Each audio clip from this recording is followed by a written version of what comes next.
welcome to Hit the Bricks. Everything's interesting about Guthrie, Oklahoma. Chris, it's good to see you. Good to see you as well. We have our wonderful special guest here, friend of the podcast. Yes. Michael Williams, curator at the Oklahoma Territorial Museum. I always, in my mind, when I say curator of the museum, in my head, I try to use like an accent. No, yeah. I can see that. I want to sound erudite when I say curator of the museum. And see, I just had a flashback when we had him last time. And your first question was, so what is a curator? And you did do the voice thing. You're right. I'm sure like the museum folks don't want the world to think that they're like, uppity. So you whatever. What are you talking about?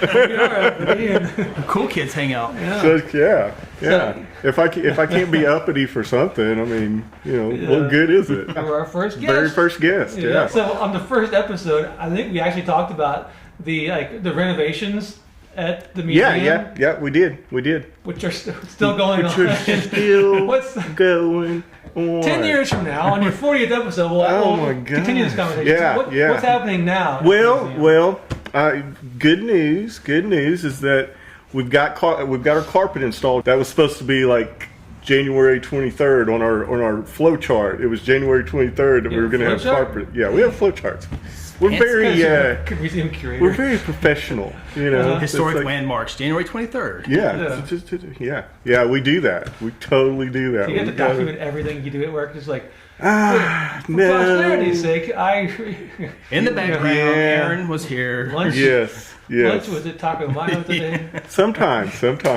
Yeah. No, usually we don't do that because I just remember everything, but with these big projects, we have to have these, with these flow charts, and how long is this project going to take? How long is it going to cost us? And how many man hours will this be? And since we've got to, account for all that, all those funds. Yep. And so anyway, we're a little behind on the getting the carpet, and it wasn't anything that we did or that the carpet people did or anything like that. It's just the system that we work under. You got to get 3 bids.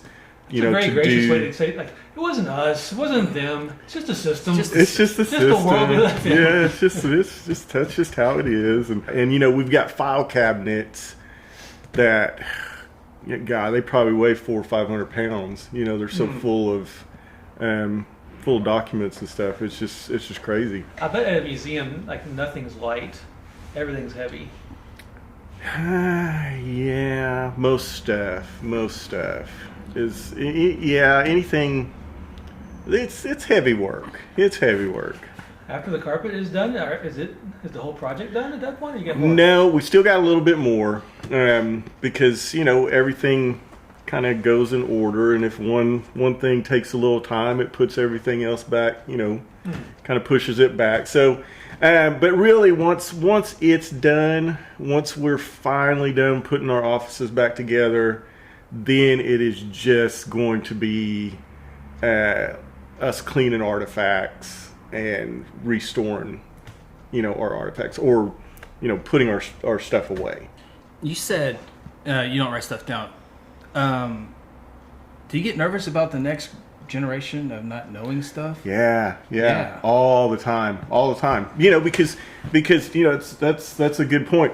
How we know things about the past is because people wrote everything down. And they took meticulous notes, and they wrote letters to each other, they kept diaries, all this stuff that we study. And now we don't do that. We don't write people letters. We may write them an email, but how often do you go through and purge all your emails, and that stuff's gone. So definitely it's going to be 100 years from now, when historians look back at us, they'll probably think we're a bunch of morons looking at our Instagram pictures and, hey, and Alexa, Facebook. Alexa. Yeah, exactly. They'll be like, what were these people doing? In like 100 years. Alexa, don't worry, it's just a system. Yeah. We don't know. It's just a system. I wonder if, like, in 100 years, the only museum is going to be like the Google email server. You show up to visit Google. Yeah. And they like, oh, you want to see, interactions between people? Well, it's a good point. What you're saying is it's a good point, because it's kind of what Aaron and I started doing about 5-6 years ago. Is that we kind of saw what we could do with Facebook and other things, different social media platforms, podcasts, things like that. That we really should move the museum outside of the walls, and take it into this virtual, realm, because we reach so many more people that way than actually ever come to the museum. We get 15 to 20,000 people a year, in the museum, and most of those are travelers, people that are stopping into town, and they come either for the museum, or they see our sign out on the interstate, or something else brings them here, and then they come into the museum. So we bring a lot of people like that, but we've gotten to the point where a lot of the things that we're doing outside of the museum, linking things to your podcast, or some TV show that we've done, or something like that, will get 10 to 20,000 views from our Facebook page. It's like, wow, so we're reaching a huge amount of people that will never ever come to our museum, never come to Guthrie, but they're still learning what we're trying to teach them. History is complicated, because there's always those filters of how people it's very complicated, say things and record things. Well, you often hear the history is written by the victors and things like that. Well, to a point, that's true, but you know how it is. We only put self-editing. We're only putting the really cool stuff about us on social media. I mean, it's like you do food, Yeah, right. Yeah, absolutely. and it's like it's like only the good ones. Only the good bad ones. don't Yeah, make it see, the on bad there. ones don't make it on there.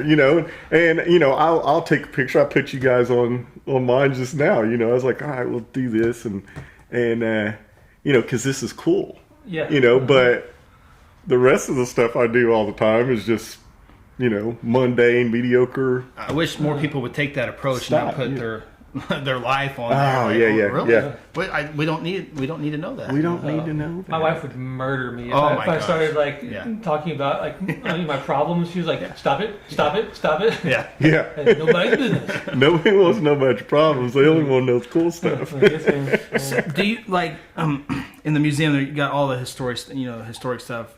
Is there stuff in the last 10, 15, 20 years that we don't know that's history that would be cool in 50 years? I mean, in our time frame.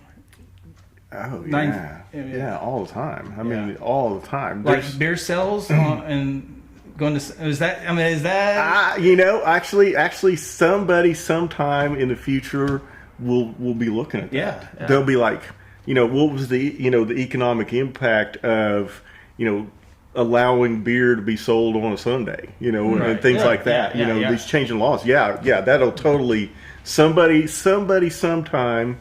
Maybe 10, 15, 20 years from now, but somebody sometime that'll be their master's thesis. In history is the in the medical marijuana and all that stuff. I would think that would be They didn't know that only happened 15 years ago. Oh wow. Oklahoma is a bit of an odd bird when it comes to alcohol. People have voted to change how what you can buy, when you can buy.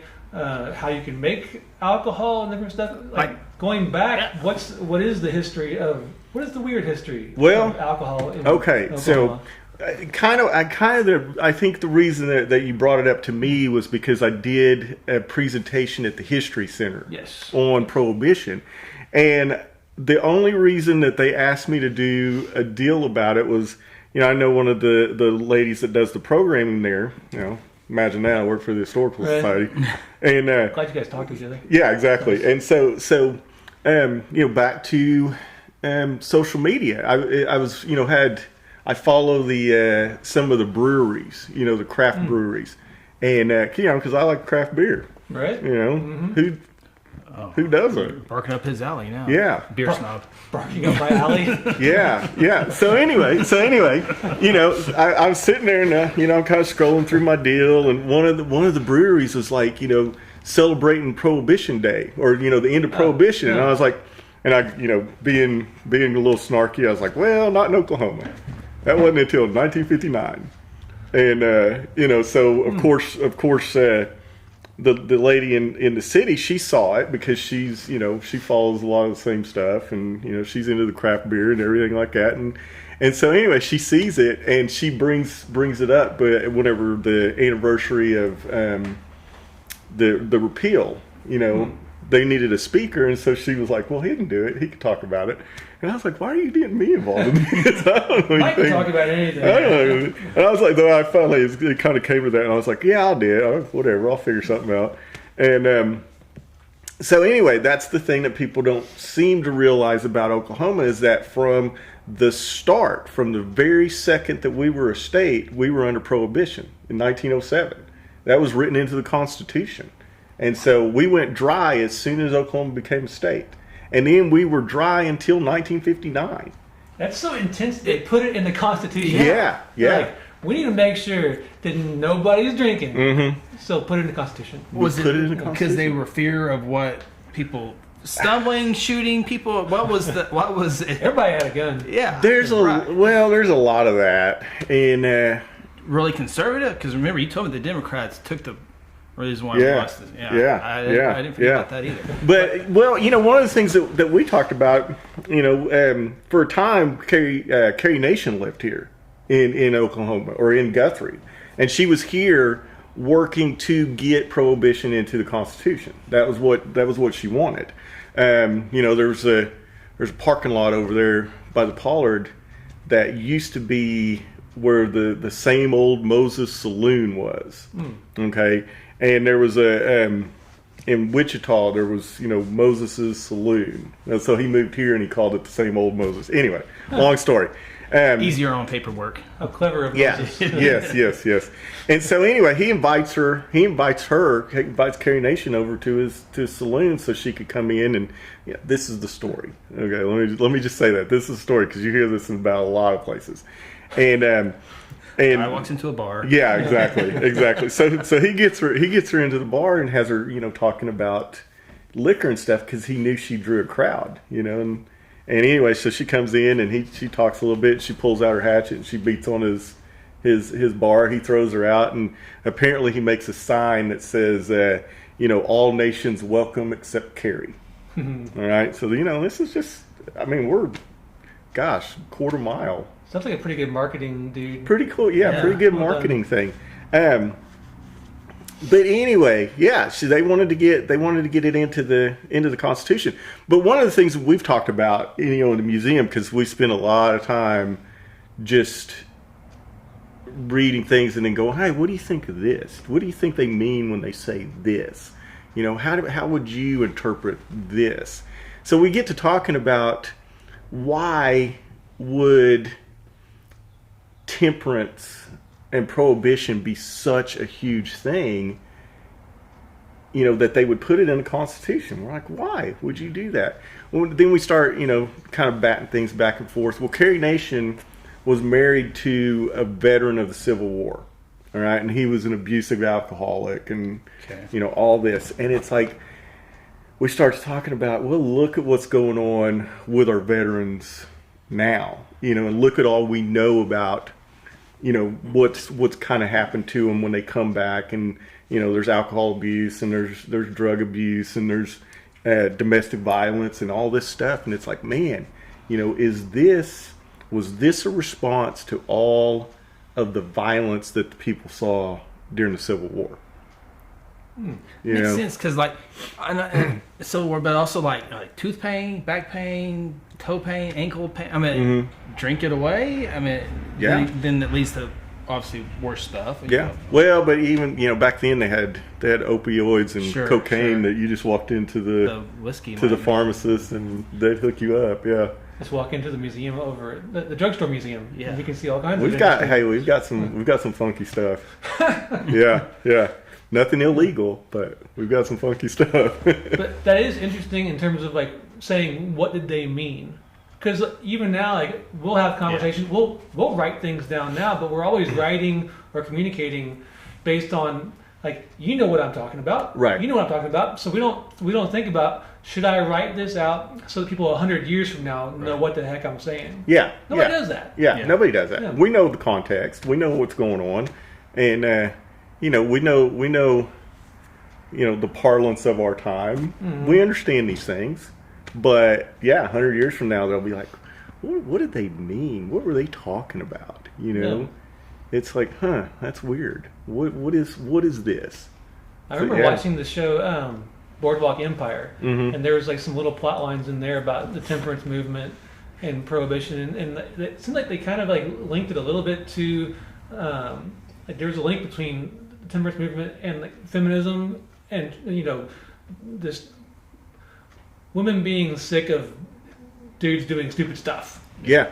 Was kind of part of it. Well, I mean that's a big part of it. Yeah. That's a big part of it because people are, well, shoot, just like now, people are going out and drinking away the rent, and other vices come along with drinking. There's too high. Drinking, there's gambling, there's other things, and so that's part of it. It's why is this wife and kids suffering because this man can't keep his hands off the bottle? So and that's a part of it, and it's part of that movement to feminism. It's part of that progressive era that we've got going on, and it's like where are these social ills coming from, and what do we need to do to fix them? And so that was one of them. But even at that with Oklahoma being under prohibition in 1907, it was actually even before that, because once the 5 civilized tribes were relocated to Indian Territory, that land was under prohibition. You could not have alcohol in the Indian nations or alcohol on a reservation. So it goes back to, gosh, I can't think of the name, but anyway, it's the Indian Intercourse Act. So the federal government implemented that law. Yeah. Mm-hmm. Yeah. You look at Isaac Parker, the hanging judge in Fort Smith. If you go back and you look at the docket of all the things, all the charges for all the things that people were in the court for, the majority of them were for alcohol-related crimes. Introducing was the big one, and that was the act of taking alcohol into the Indian nations for sale. So was the disdain for alcohol by powerful, whether it was government or whatever else, was that a thing that was more prevalent in like in the West, or was it the same all throughout the United States? Well, I think a lot of it was, the paternalism that the federal government saw towards, the Native Americans. These are our charges, and we are to take care of them, and all this, and the best way to take care of them is to limit their access to, these intoxicants, and that type of attitude, and of course, there was a long line of getting people, hooked on booze and then taking advantage of them. They rack up a huge amount of debt, for liquor, and then they have to pay it back, and what do they have to pay it back with? And see, you always, I had no idea about that prohibition, but like in movies, because it's about gunslinging and drinking in bar and all that stuff. So I would have never known that until today.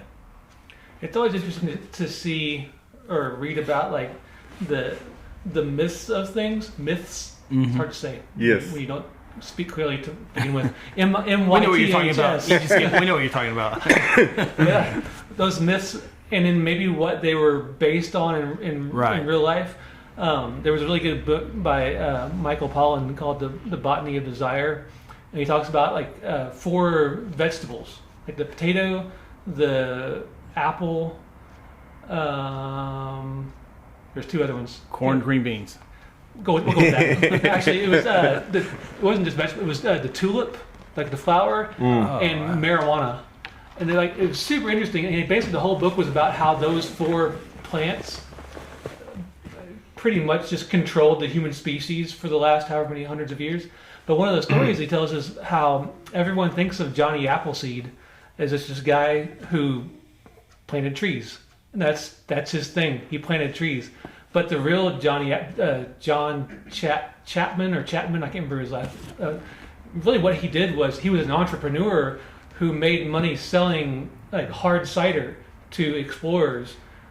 Because they would, whenever they venture out deeper into unexplored lands, everybody needed booze. People like booze. Yeah. So Johnny Appleseed would go out basically ahead of the explorers, plant apple trees so that he could make hard cider and then sell booze to explorers along the frontier. Wow. Entrepreneur. Yeah. Well, exploitation. Yeah, taking advantage of opportunities. That's a big part of it.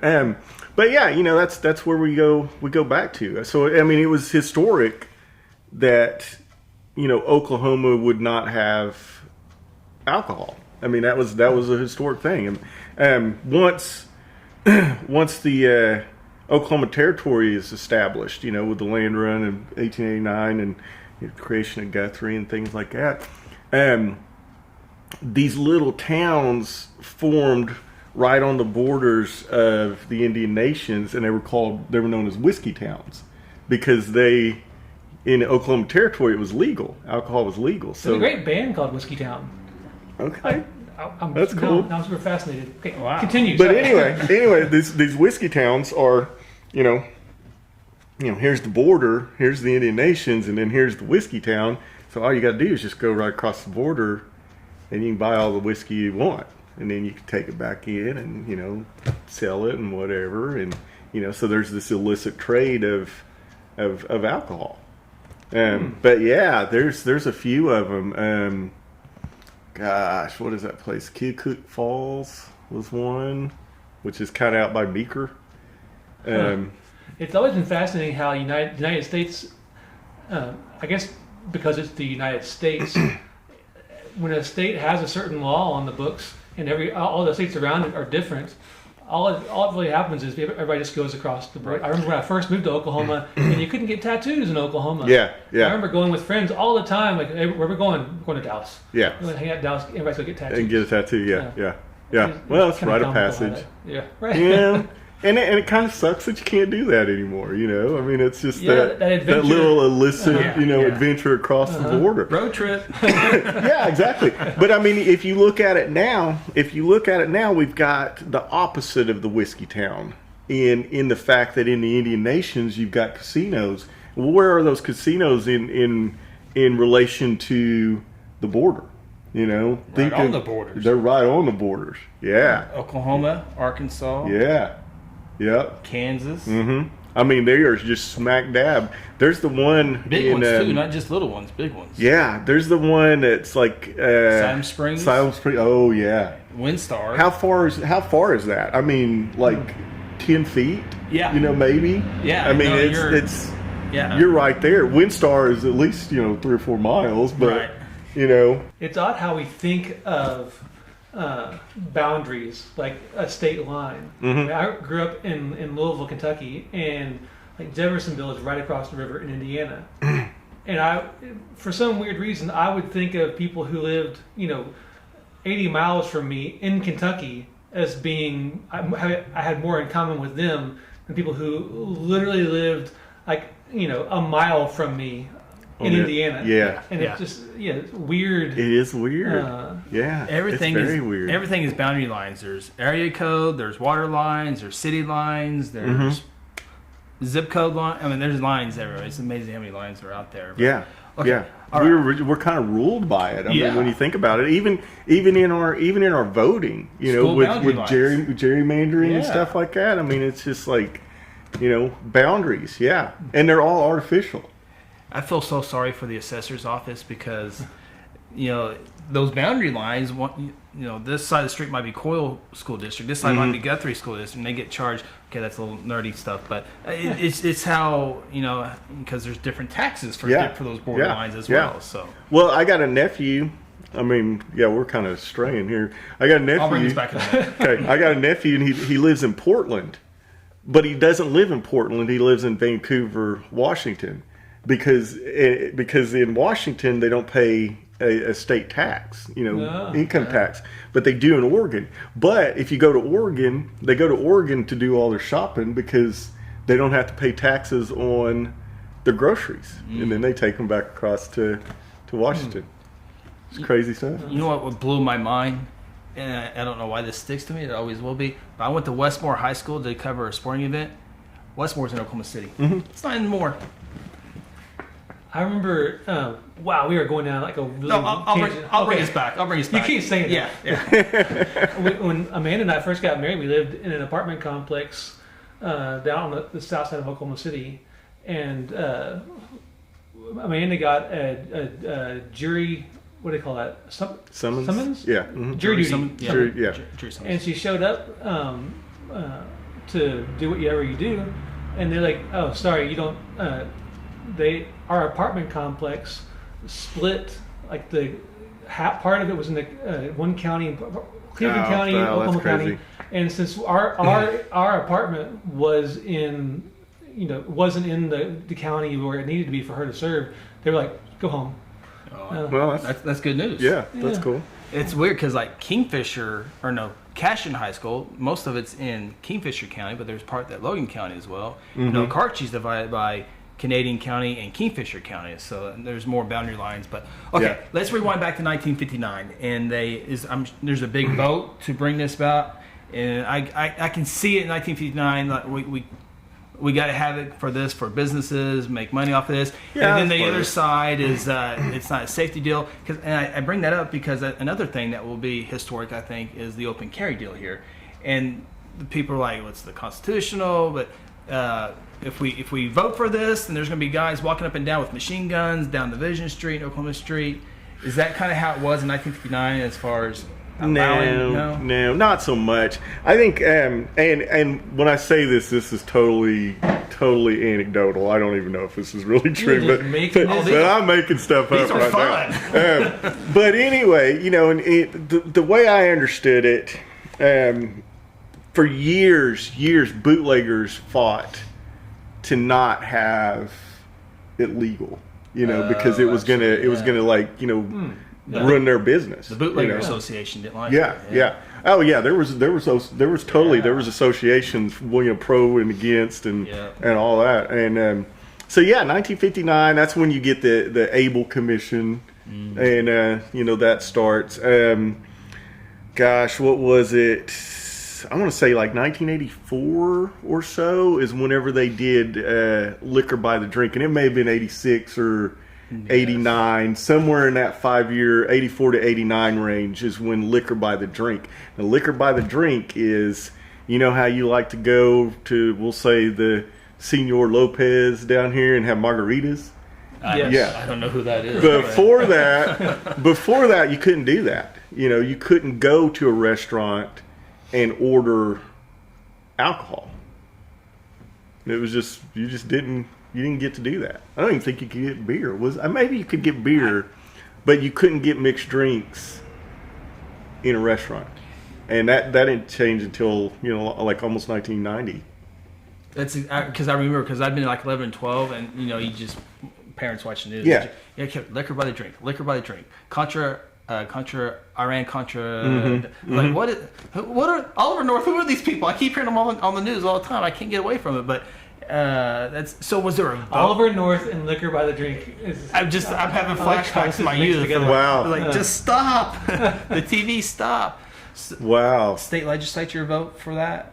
Well, yeah. I think it was a referendum of the people where they voted for it. Like I said.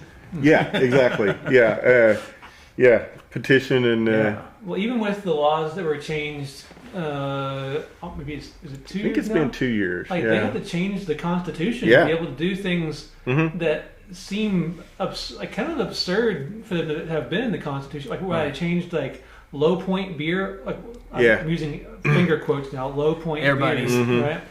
Which I think was only like Oklahoma and maybe one other state. Utah were like nobody else on the planet had this thing called low point beer. 3 point. Yeah, it's like who was the person who was like, we need to have 3.2 beer. That's what we're gonna do in Oklahoma. That'll fix things. Road trip. Yeah, who was that guy? Well, this, like I said, this stuff was incremental. We're talking the Intercourse Act is like 1789. I mean, it goes back that far. Speaking of things that didn't translate well, like a century later, it calls them the Intercourse Act. Yeah. Well, sorry. I know. Proceed. I know. I love the Intercourse Act. I mean, it's just. I'm trying to be professional. I keep it inside, and this guy is trying to. Oh boy. Well, it's just it's one of those things. It's kind of like It's the system. It's the system. system. It's like if you go to Pennsylvania, you always got to go to Intercourse, Pennsylvania. I bet their Is this on? I bet their tourism director has all. Well, that's where the Amish are. The Amish live in Intercourse, so. Oh boy. So 1959. This is how they get 20,000 views. This is how they do This is how we do it. I got our guest next week. We skirt around things. Yeah. Whenever something gets kind of boring, he's like, is it time for the Intercourse? Yeah, you see a couple people nodding off. And Intercourse. Oh, What? So, changing laws, like. We may be breaking some right now. So. Yeah. The internet's broken. Yeah. But, like, write this in your history books. And going back to like the myths of things, I remember when I moved to Oklahoma, people told me that the reason why you couldn't get a tattoo in Oklahoma was just because a legislator, his daughter got a tattoo, and he was like, nope, no more tattoos. And it's always like those stories. They're probably not true, maybe a little bit true. And so I assume there was probably some legislator who had some kind of story where he hated something about beer, like, well, 3.2 beer is okay. Well, like I said, we're being all anecdotal here.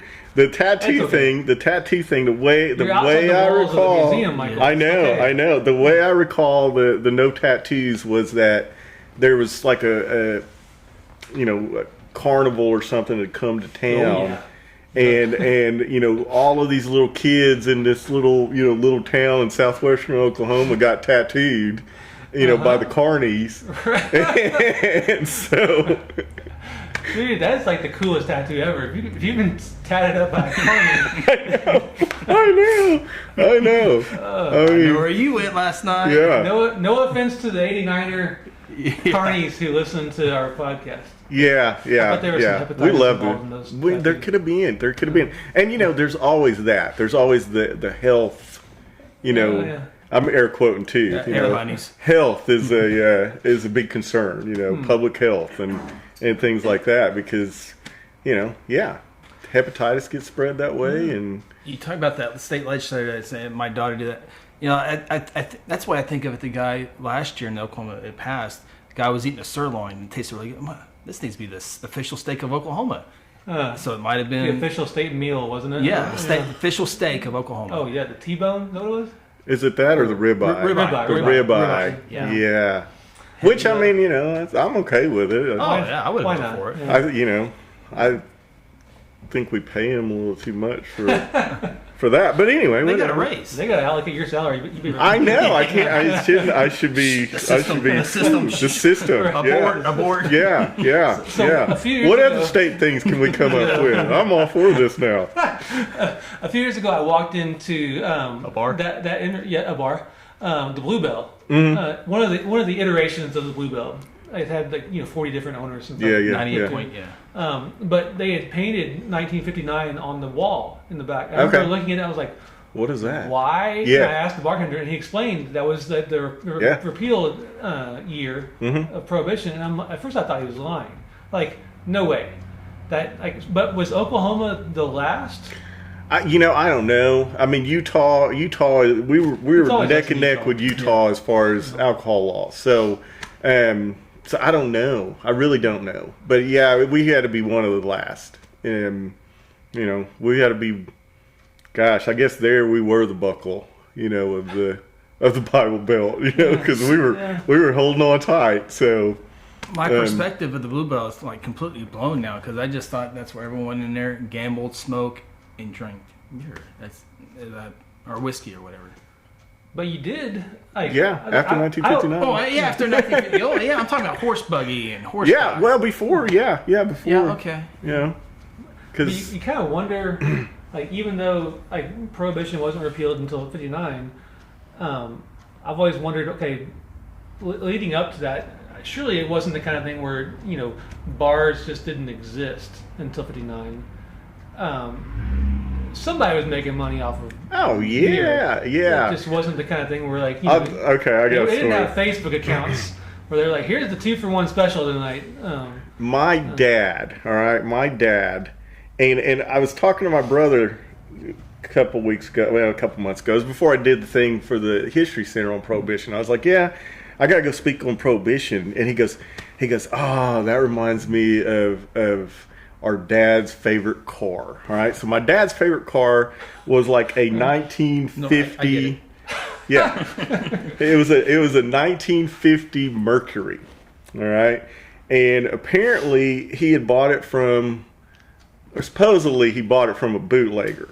All right, because there's something had been done to the springs in it so that it would hold this huge amount of weight, and there was like the back seat laid completely flat, and they could get 75 gallons of whiskey into the back of this, in the trunk and into the back seat of this car. The car's just dragging around. And, they had these extra springs on it and all this kind of stuff, and he could tell you exactly how fast this car would go, and I'm just like, man, you know a lot about this car in bootlegging to just have bought it from a bootlegger.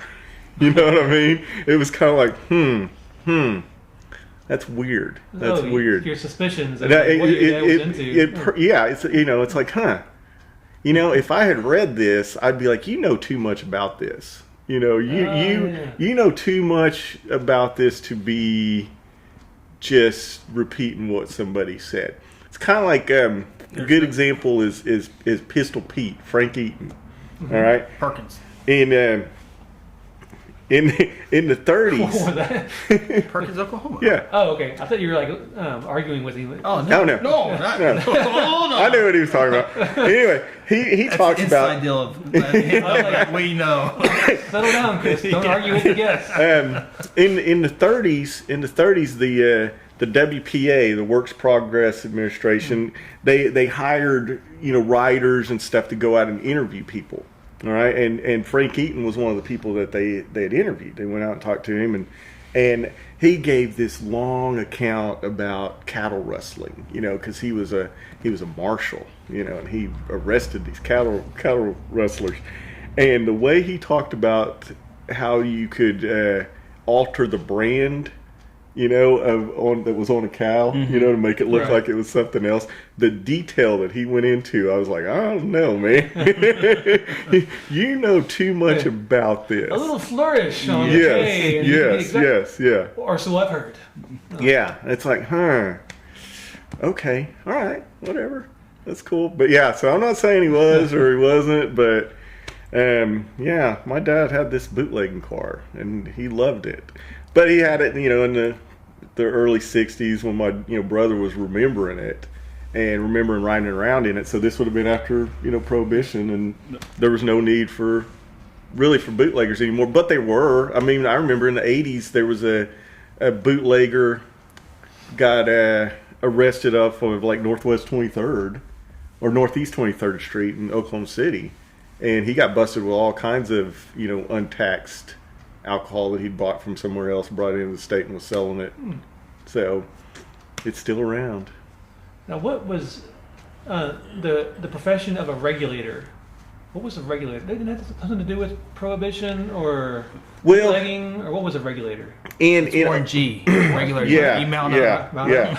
We're We're mixing stuff. Aaron's edited half of this already out. He's like, okay, We stopped like 20 minutes ago. it was like from intercourse on, we're done. Well, we're talking about alcohol, so Yes. it's perfect. We're not drinking any of that, we promise. Not yet. Yeah. Well, I don't think so. No, that's just coffee. It's coffee. Hoboken. And So regulators? regulators. Anyway, No. in Oklahoma, and this is very interesting. In Oklahoma, We'll be the judge they of were that. called enforcement agents. Okay, not regulars.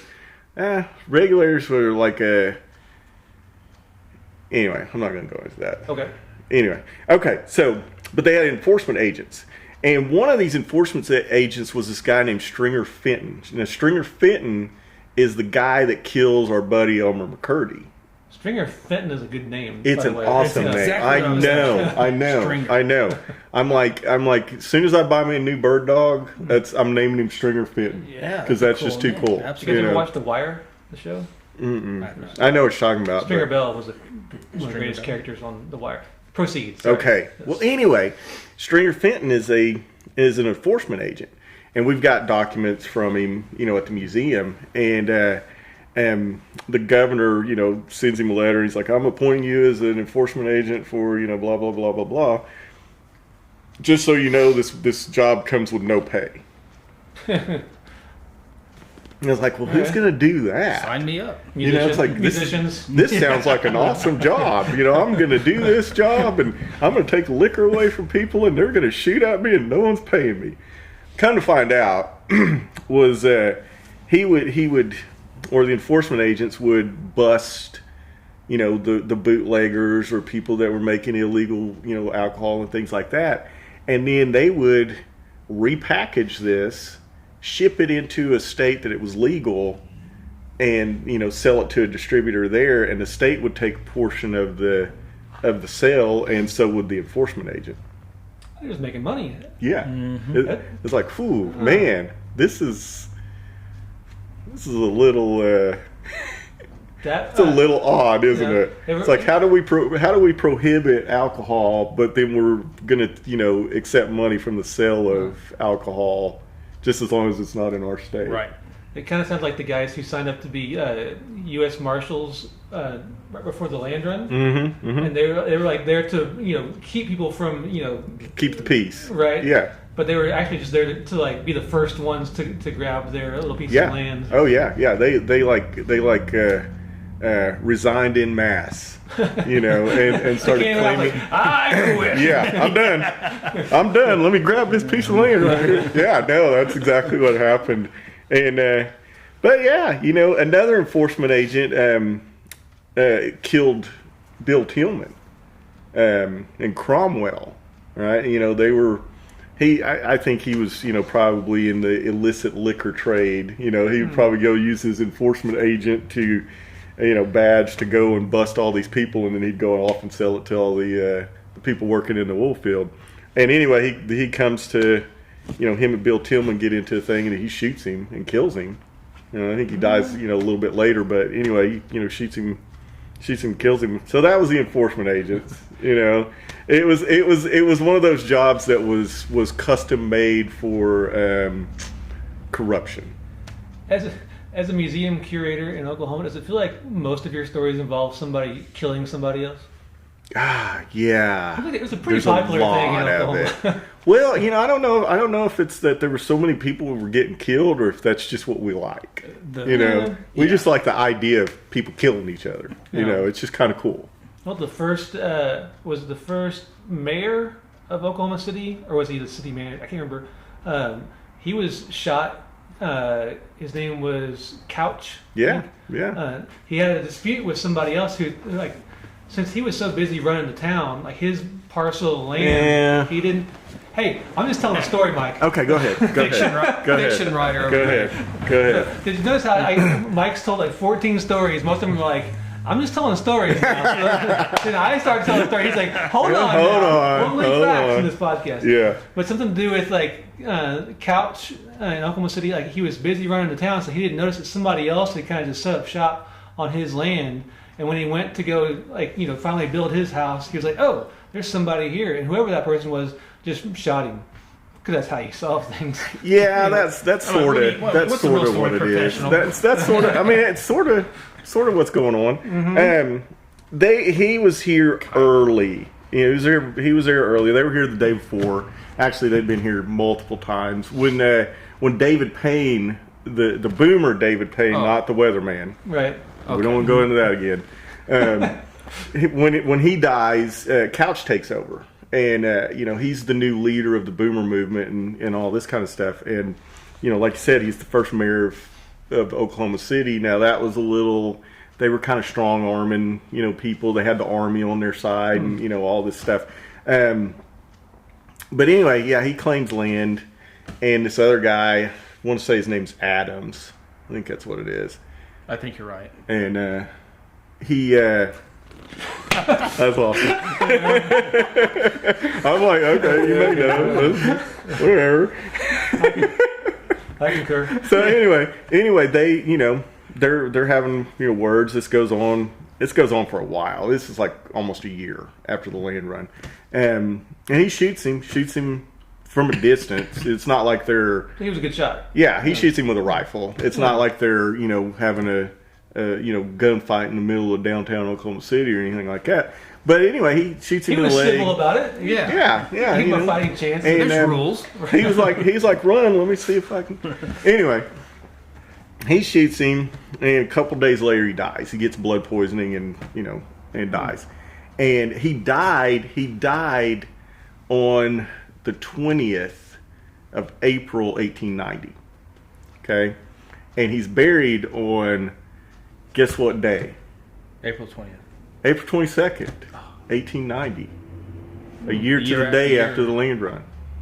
Huh. So this guy had worked for a decade to get the land open for settlement, and he basically kind of gets to take advantage of this for a year before somebody kills him, guns him down. Isn't that crazy? I wonder if there's any relation, because I think Oklahoma City, Mr. Couch just retired as a city manager. So I wonder if Couch. It's very possible. Yeah. It's very possible. My aunt worked for one of his grandsons back in the 80s and 70s, 80s, and 90s. So I knew his grandson from the time I was just a little bitty kid, and he it was funny. He'd tell me tell stories about him and all this kind of stuff, and I was just like, oh, okay, whatever. I didn't really care. Yeah. And now it's this like history stuff is stupid. Yeah. And write it down. I'll read it later. Yeah, and now it's like, oh my god, I deal with this stuff all the time. Job. Yeah, this is my job. And it was funny. No, it was funny. It was funny. One time I was writing an exhibit, and I was in writing this, or typing. I was writing. Okay. Yeah. Yeah. I may have been typing at the same time. But, Yeah.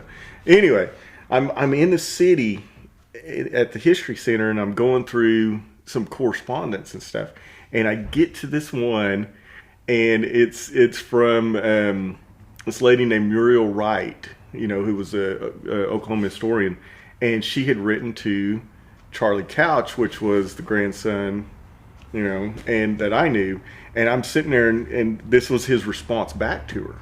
So it was like, I'm sitting there looking at it, and I'm reading this thing, and I'm like, you know what? This letter was more than likely typed by my aunt, and mailed back to her, because she was like his personal secretary for decades. And I'm like, wow, this is crazy. I'm in an archive reading a letter that more than likely was typed by my aunt.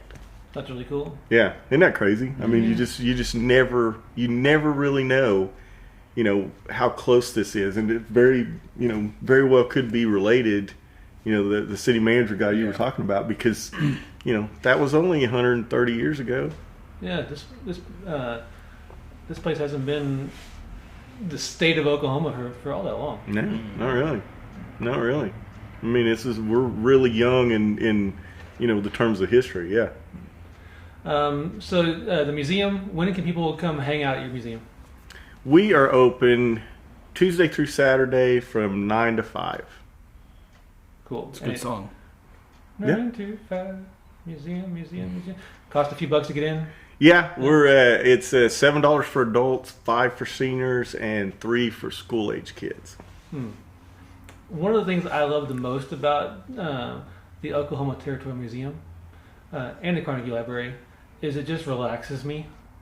I walk in and it has this like peaceful, Yeah, like you don't realize how like frantic the world is until you walk into a good museum, and you're kind of like, oh, yeah, this feels yeah, nice. yeah. No, I know what you mean. There's no time limit. I mean, for the most part, there's no time Yeah. limit. Unless yeah. Mike wants to go home. Right. He's like, please leave. Yeah. Like, No, I'm accommodating like that. If people, I swear, if people are there, I don't bother them. It's like, what's the extra 10, 15 minutes? oh, you're a good museum let them, curator. let them go through. I'm not gonna kick people out. That's crazy. And it's like that's how you get a bad reputation. You get written up in a system, and it's, I know, because the system. The system. It's out there. Thanks for coming by again. Yeah, And can't yeah. wait to have you yeah. on again when you can tell us more about what's been replaced or fixed or Yeah. finished. Well, I'll come anytime. Right on. Yeah, I can talk about just about anything. And, Cool. All right, go to the museum, check them out, and we'll see you next time on Hit the Bricks. Coming home.